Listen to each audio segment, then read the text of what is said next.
legendary princess, back to share what has happened the past few days. Some really interesting things. I'm going to tell you the parable of the hummingbird that happened to me on Tuesday, a couple days ago. And I'm going to share some about my repetitive strain injury progress. I had a doctor's appointment yesterday. So let me start with that. So I think I mentioned in my last video that the workers' compensation has been terminated by my insurance company. So I'm still on disability. My doctor kept me off work, and I told him that I was seeking my own treatment and it was kind of helping, and he's just going to keep letting me rest as I'm healing and getting better.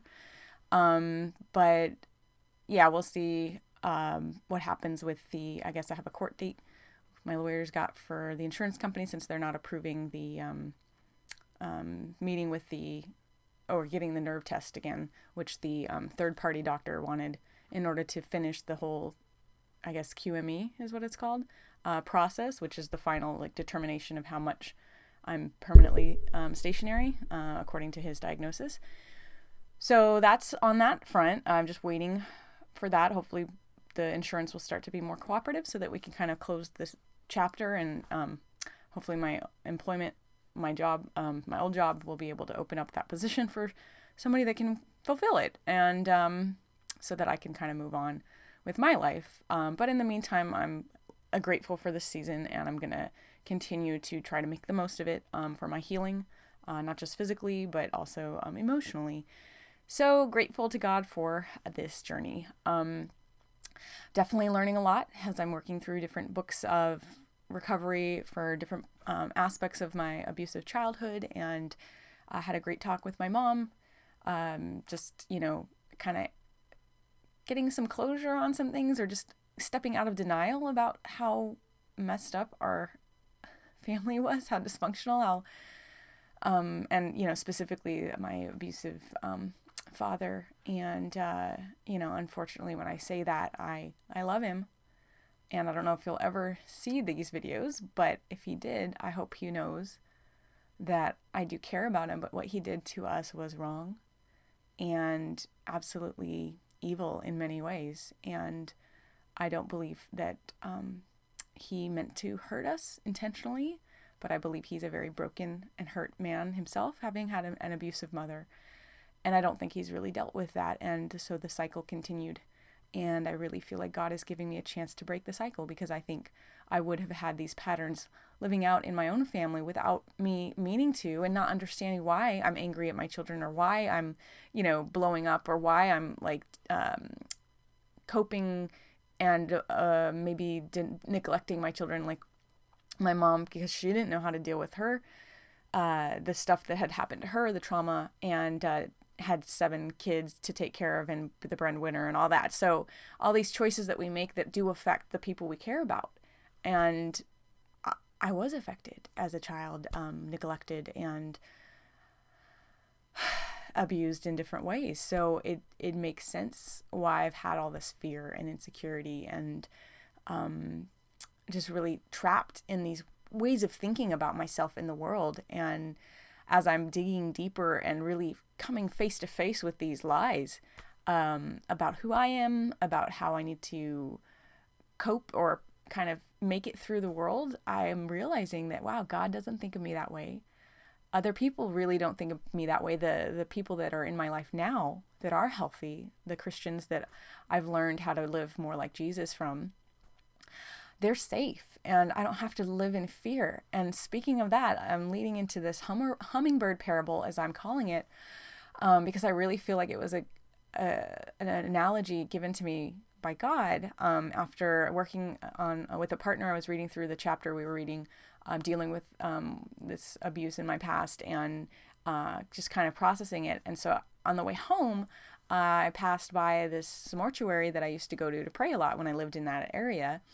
And I know you might think it's weird that I like to pray in mortuaries, and I like to just hang out there to be retrospective or introspective, or whatever you want to call it, to reflect. And I just feel like it brings me perspective. It's very peaceful and quiet. And the good thing about this mortuary is it's very close to an airport, so it's right over the flight path or under the flight path. And so whenever the planes come by, I can just yell without being worried about what people think. And sometimes this feels good to just to God. Like that Lieutenant Dan moment, if you've ever seen Forrest Gump, where he's just out in the boat with the storm raging and he's just on the top of the mast just shouting to God because he lost his legs in the war and he was just trying to reconcile his life with what was what had been taken from him. So and then he was all peaceful after that, after the storm calmed, and he was just at peace with God and with his life because he was able to get it out. So yeah, Jacob even wrestled with God. So anyway, that was the context of the scene. And in this mortuary, there's this like dome. It's kind of a, I don't know, not a mausoleum, but it's just kind of a structure with archways and this huge top that curves. It's a dome. And in the dome, there was like a little rim, just a little ledge circling the dome before it led into the archways. And when I went in there thinking, oh, this is great acoustics, I can kind of sing to God a little bit and get like some nice sounding acoustics. And I looked up, and inside the dome, there's these painted stars and this huge painted sun in the kind of old-fashioned style. And, they're kind of dingy because it's old and the colors are kind of muted with the concrete or whatever it was made out of. So it's not like a really vibrant, bright-looking star. And, I'm going to put a video in so you can see it. But I looked up and I saw this little hummingbird that was flying around trying to get out, and just, I don't think I've said it on this video, but I love hummingbirds. And if I cried during this story, it's still fresh. But I looked up and I saw a little hummingbird, and it was like just boom, boom, boom, trying to find its way out of this dome that was like 50 to 60 feet in the air. I don't know.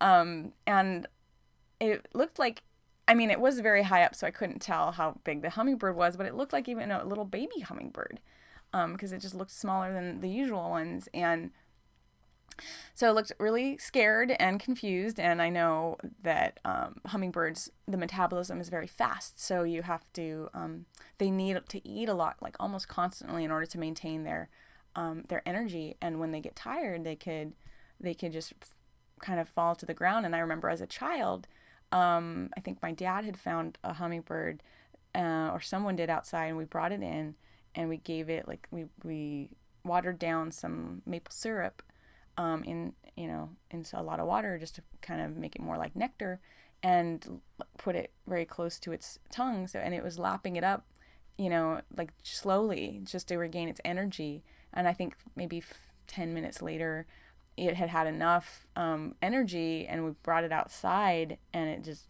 took off. And so I remembered that from being a kid, and that was a very special moment.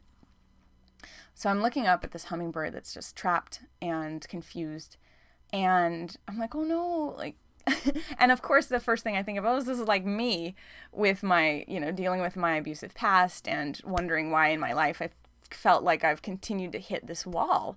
And I'm confused, and I'm like, what?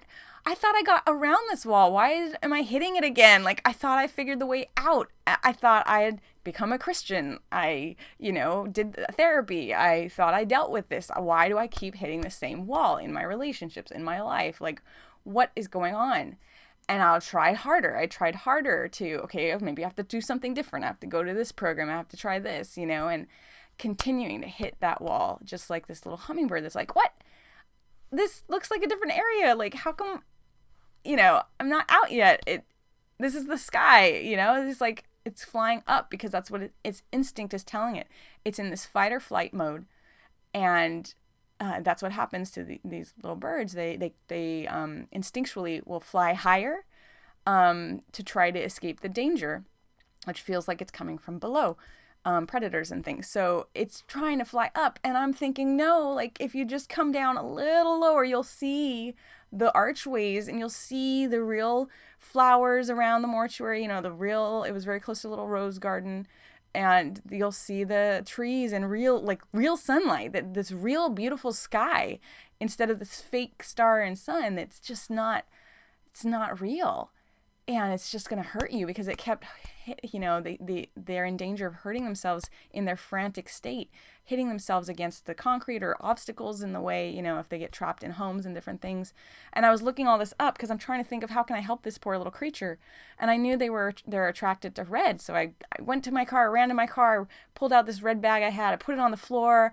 I even tried throwing it up into the air to try and get its attention. Probably not the best idea, because that might scare it. I don't even know if I couldn't even throw it high enough to reach the poor little hummingbird, so I don't even know if it noticed. But then I was like, oh, let me look up on YouTube. I was like trying to sing to like come follow the music. I don't know. And then I was like, okay, it's scared of me because I'm a human, but maybe it's a hummingbird brother. So I looked up like this male mating call, like I was like trying to think of something for my phone, and I did the speakers, good acoustics, and I'm like, oh no, maybe I'm confusing it because the sound's bouncing. So I tried to hold it out where the window was to see if that could lead the poor little creature down, but I'm like, no, this isn't gonna work because of the acoustics. And I'm like, oh, I wish I could just go up there and show it the way out, or reach or get a ladder, or even I was thinking about climbing up dangerously this dome archway, the sculpture carvings, and I'm like, oh, I can't do that, this isn't my property. I'm trying to be respectful, I'm trying to be a Christian here, but I really want to save this little hummingbird. And eventually I called, and I was watching it for like 45 minutes to an hour, and I was trying to think of what to do, and I eventually called the animal rescue, hoping, they couldn't come out, but I was like, oh, maybe somebody could come and help save me with maybe there's like a really long pole that could help guide the little hummingbird down, or I don't know, a net. But a net probably wouldn't have been good, because their wings might like bat against it, I don't know, and it might hurt itself. But anyway, so they didn't have many other ideas. They were like, maybe you could find some flowers to put on the floor, and I was like, okay. And I didn't want to take any of the flowers on the graves, obviously, but there were some flower bushes around that had some, like, I didn't want to pick the good flowers because I felt bad about that too, because it's not my property, but I did pick some of the already expiring flowers. I'm like, oh, this will help the rest of the blooms, if you're like know about flowers and stuff. If you pick off the dying ones, it gives more it allows more of the nutrition to go to the other buds and blossoms. So I was like, okay, it's okay. So I put some of the older flowers like on the ground, and they were red, so the colors. And I had a pink happy birthday bag in my car, so I put that. I tried to hang it up on the fence, like inside the dome, and I'm like, oh. But anyways, like, so as I watched this little hummingbird, it was trying to even find little places in the dome to like hold on to with its little feet. And I saw it just kind of stay there to rest. But then eventually, even that was too much energy. It couldn't find the same like footholds, and it's a dome. So it's like gravity's bringing the bird down. It's like trying to be like a bat, like hanging on. And so eventually it started to just find its way down. And I was like, oh, good, maybe it'll finally come down because it's so tired. But then there was that stupid ledge circling the dome. So if it was tired, it was gonna land on that ledge, and I couldn't reach it. And I was like ready with my little sorry, I was ready with my like sweatshirt. I had a little sweatshirt that I had tied backwards around my waist so that I could pull out the extra material, like a little trampoline that you would have for like a fire victim jumping out of the windows. I was ready to like run around to like try to catch the bird if it got too tired. But then I was like, oh good, it's starting to come down. And that's, like I said, the ledge kept me from being able to reach it, and kept it from reaching bottom, which it needed to do. It needed to hit bottom, or at least almost, to like see the way out. And I feel like for a lot of my life, I've been really avoiding getting down. Like, I've been avoiding going lower because it feels like danger is there. Danger is below. Just like the predators, like instinct is like, no, fly up, fly up. Like, I want to be spiritual. I want to be righteous. I want to be a good girl. I want to be loved. I want to be worthy, And so it seems counterintuitive and counterproductive to go lower, to sit in my pain, to say, let me look at my painful past. Let me take a good look at it. Let me get closer to it, by coming down. And even the fact that I'm not I don't feel as productive, like, in my life. I'm not, doing what I used to do to help others. I'm not doing things that I loved as a hobby. I'm not producing things like I used to creatively. I'm just, I feel like low. And so in my life, I think I've built my own ledges and tried to grasp onto things that are really hard and exhausting to hold on to, like either relationships that aren't really working, or coping mechanisms like escape into media, entertainment, fantasy books. I used to do that as a kid. Reading fantasy books was like definitely a good escape for my wounded heart that I couldn't handle the chaotic environment I was living in. And other kinds of ways to dull the pain and really numb my heart from the chaos I didn't know how to make sense of. And it helped me to survive, but now it's keeping me stuck, and just like that bird. And it's exhausting. And yet that stupid ledge, I kept resting on it, trying to regain some energy. And I would get kind of low and I'd feel like, gosh, maybe this is my breaking point. Fine, God, like whatever you have to put me through to grow. And then I would be like, okay, I feel a little more energy. Even though I hadn't really gotten the nourishment I need or really found the freedom, I was like, okay, I can try again. I can try to get out of this myself. So then I would get some energy on the ledge and I'd fly back through the dome trying to, look, I see the stars. I see my dreams. I see hope. And bump, bump, bump, bump, bump, bump, bump, hitting my head again. And wondering, why do I feel so blocked? Why can't I have intimacy in my relationships? Why can't I have best friends in my life consistently like a family? Why can't I have my own family? Why can't I have relationships that last, whatever, longer than a year, longer than 2 years, or whatever, that I actually have in my life on a daily basis? And so, bump, bump, bump. Finally, I think when I was on the phone with the bird rescue, my, organization, and all the flowers were down on the floor in the red bag, I looked back up after talking with the lady, and I couldn't see the little hummingbird anymore. And I waited a few minutes, because normally it would only take a minute or so to rest before it would fly back up, to try again. And I didn't see it. I didn't see it struggling anymore. I didn't see it trying to fly, so I can only assume that it either found its way out, hopefully, or it got exhausted on the ledge, where it would, spend the rest of its time losing energy and slowly going back to the dust that it came from.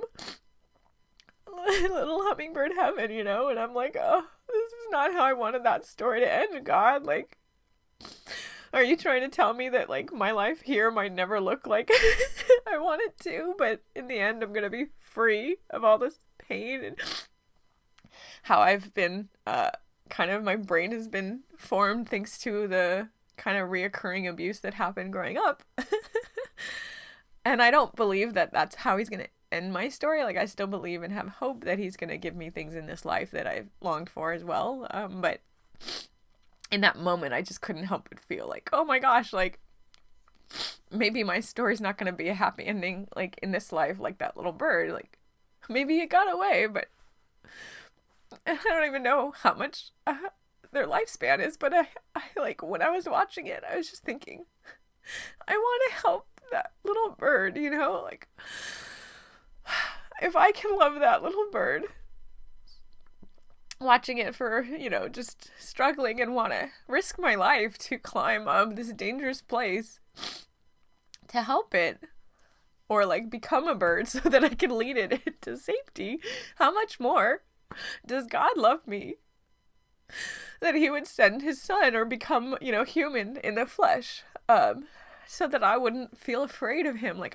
I'm afraid of God as a harsh father, and it's only through Jesus that I even felt or saw that kind of compassion, that interacting personally with humans and saying, I want to heal you, like, be healed. Like, of course I'll touch you, the lepers that were the unwanted. And seeing his compassion, seeing his, like, even to the Pharisees, who people give him a bad rap, but they were just caught up in their own legalism. And he was even to them like, how I've longed to gather your Jerusalem. He's like, I've longed to gather your hens together like a, your chicks together like a hen.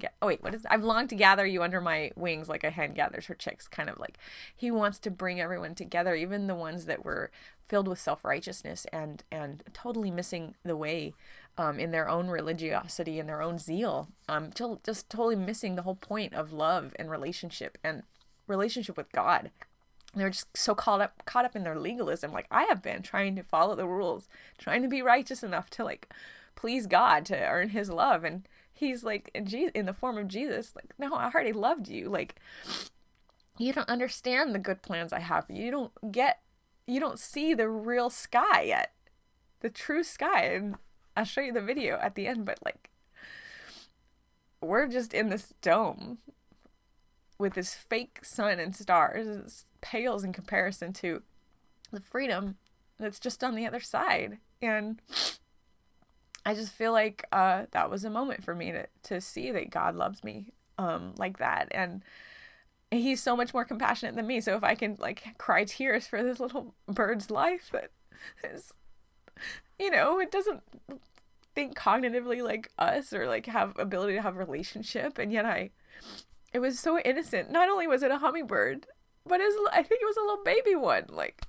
so like the picture of innocence. And I love hummingbirds. So I'm like, okay, I feel like God is saying, this is my little child self, little legendary princess that was over time abused and, neglected to the point where she's just become this frightened, frantic, scared little, bird that's just trying to find the next meal or find some energy to sustain her as she's trying to find her way out of this craziness and constantly in a state of fear and just unsure of what relationships are safe. And he's just like, oh, my little legendary princess, like, I love you so much. Like, what can I do to help you see, to help you understand, And sometimes he might raise his hand up and I might feel like, oh no, scary hand, like hands in the past tried to catch me and hurt me and squeeze me. And he's using it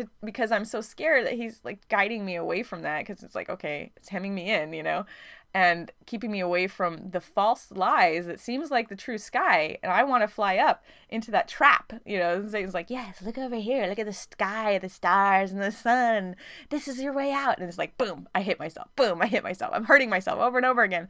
And God might come up with this hand and I'm like, oh no, scary hand. And I'm flying down and I'm like, no, it's taking me down. This is a bad thing.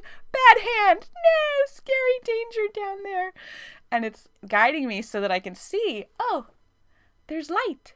Oh, look, there's beautiful flowers. Oh, that's the way out. Boom, and then I'll be free. And I'm like, oh, nectar of the gods, food, freedom, air, flying, without hurting myself, but fulfilling my true potential, being who God made me to be, to fly like this little hummingbird. And to go from flower to flower, spreading pollen or just nectar and being who God made me to be and fulfilling the role that he made me to fulfill. And so, so there you go. The parable of the hummingbird. And I really want to believe that it got free. But I don't think it did. Because it was so stuck and I think that's where I would be without God's intervention. I wouldn't make it. Because I didn't even know I was trapped. So how could I have thought to go lower? How could I have gone against my instinct? I needed someone to save me. Just like the little hummingbird needed someone to intervene, to help it guide it out, to go against its own instincts so that it can fulfill its true instincts. So there you go. I'm going to leave it at that. And I'm going to play the video I saw. Hopefully you have a box of tissues handy. But I'm grateful that, like, even if the little hummingbird didn't make it, like, I feel like it was another sacrifice that God made, like, just like he gave his son to die so that we could live. If the little hummingbird had to die so that I can get that parable or understand the depth of God's love through that sacrifice, and it was a little hummingbird, so, like, how much more his son? And then, but it, you know, he can raise from the life, like, death, where is your sting? He can raise the little hummingbird up. It was like a moment of pain, but he can, like, give it new life again. It was just a temper. It was falling asleep, and it was a painful moment, like when we're sick and then we throw up and we feel better. But, like, in that painful moment, it's like, oh, horrible pain. Like, I'm sure death is something like that. It's like, oh, horrible pain. But then we come through it and we're like, oh, I feel so much better. So I want to believe, you know, I know the little hummingbird, like, God's gonna, like, it's gonna be fine one day, or, like, God can create its life new, and the Bible promises that he's gonna make a new heaven and a new earth, and that all of nature is groaning, waiting for its new rebirth, and so God is gonna renew the earth, and I believe it, all the creatures and everything, and us along with it. But you know, even if in this moment there's that pain, to give me a little taste of how God loves me, then I'm grateful. I'm grateful for his sacrifice, that he would allow his other beloved creatures. Because, you know, even Jesus said, if God cares for the birds, not one bird will fall to the ground apart from his will. And so, like, he knows when the bird's gonna fall. And it says, if God cares for them so much, how much more for you, who even the hairs of your head are all numbered, and God knows every little gray hair on my head. And so if he cares for the little hummingbird, he cares for that little hummingbird. He created it, and I'm just someone who's enjoying the beauty that it was. Anyways, I know I'm saying the same thing over and over, but how much more does God love us? So thank you, little hummingbird, for your example. And I hope you're enjoying all the great, like, nectar in heaven. Little hummingbird heaven. I'm going to make that a thing right now. And hopefully I'll get to meet you when we're all renewed and transformed. God, thank you for creating such beautiful little creatures and making people who are so beautiful and complex and intelligent, when we're just being who you made us to be, those innocent children that you said, be like little children. Like, that's who you made us, to be dependent, to be vulnerable, to show our emotions, to be seen, to be like, I need something, God, you know, like, Daddy, like, I need some love. Can you hug me? Like, the little hummingbird needed nectar, needed a bird, you know, little bugs for protein. A lot of you might not know that, but they also eat little insects. It needs all those things, and we need things too, and yet we try to be better than we are. We try to be independent. We try to be capable. We try to be so intelligent and good, and try to be so righteous that we don't need anyone, including God. But it's like, no, like, relationships, like, I need you, you need me, like, I love you, like, family, you know? Anyway, so God's definitely showing me a lot, and I hope this encourages you somehow. It's one of my longer videos, but I felt like it was, you know, worth it. And now get that box of tissues ready, because here's a little video. God, are you giving me this example? That poor little hummingbird.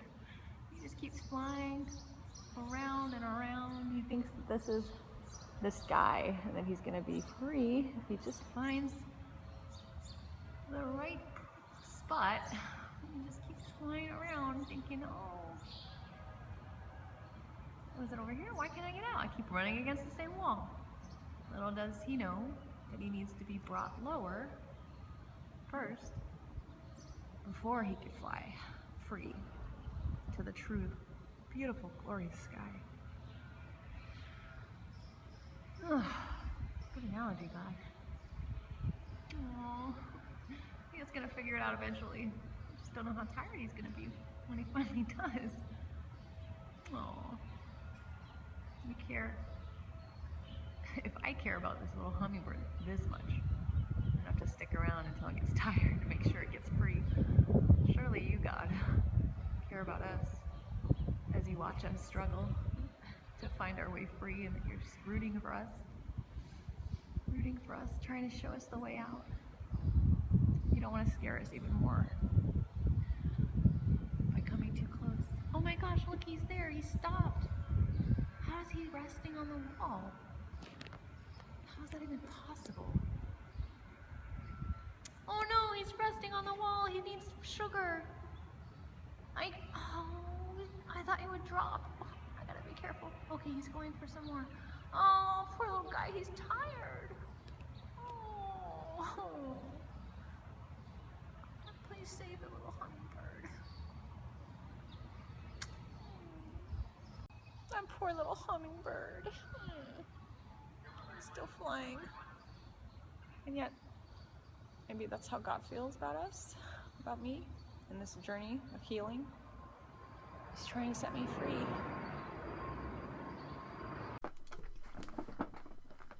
So after watching and putting in the video about the hummingbird and seeing the time, it was actually almost 2 hours I was there. And I'm like, oh, what could I have done different? I could have like driven home, and maybe I could have got some, like, made a hummingbird feeder, and maybe I could have like held it up onto like a big stick or something, like, to get it closer to the hummingbird, and just like held it there. I'm like, what could I have done different? I didn't know it was 2 hours that I was waiting, trying to stay there, but I didn't want to leave because I wanted to catch it if it fell. Oh man. Anyway, there it was. Oh, poor little hummingbird. Oh, well, this is Legendary Princess signing out of this very emotional session or video. Hopefully God will give me a parable that's a little bit more cheerful, although I know this is kind of like, it was still good, like the good that came out of it, but still I'm really sad. So yeah, God, can you give me a better one, like a little bit more hopeful and encouraging next time? But thanks for this one too. But yeah, Legendary Princess, see you later.